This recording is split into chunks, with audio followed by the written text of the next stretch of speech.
Ветуваа транспарентност околу повторната распределба на средствата, но останаа без изјави за медиумите. Од Министерството за култура барем денеска никој ништо не сакаше да каже, иако новинарите чекаа речиси 1 час да го снимат работењето на комисиите кои денеска почна да ги разгледуваат одбиените апликации. Реномираните Оффест, Андерфест, Скопскиот джез фестивал, Танцфест се само дел од оние кои останаа без државни пари. Бројни се реакциите на уметниците кои по објавувањето на резултатите изјавија дека одлуките за распределбата на средствата биле неправедни. Македонските друштва кои што со 60, 70 и повеќе години се активни во Република Македонија и докажани и во земјата и во странство имаат нула добиено, значи средства за работа. Прв пат по децениското постоење нема ниту денар за меѓународниот фестивал на изворни македонски песни и инструменти Пеце Атанасовски. Тој е единствен од тој тип и е бренд, но и расадник на изворната македонска музичка култура.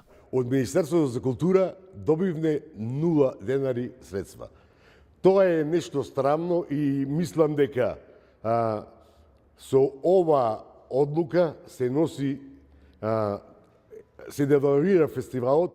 Организаторите се закануваат дека во знак на револт ќе го одржат фестивалот пред Министерството за култура. Побарајната од овој фестивалот веќе ние го рачунаме за институција, а не да згасни.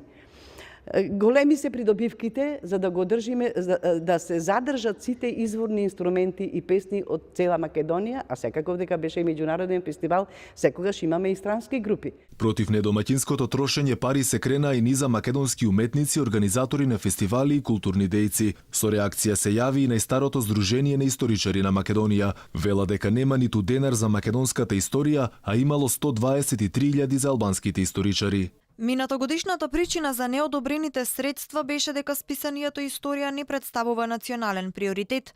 Оваа година очекуваме слично образложение. Членовите на комисијата што ги разгледуваше пријавите веројатно сметаат дека тоа што историја е наднационално списание во кое како ретко каде најсликовито е изразена мултиетничноста во нашата држава не представува национален приоритет.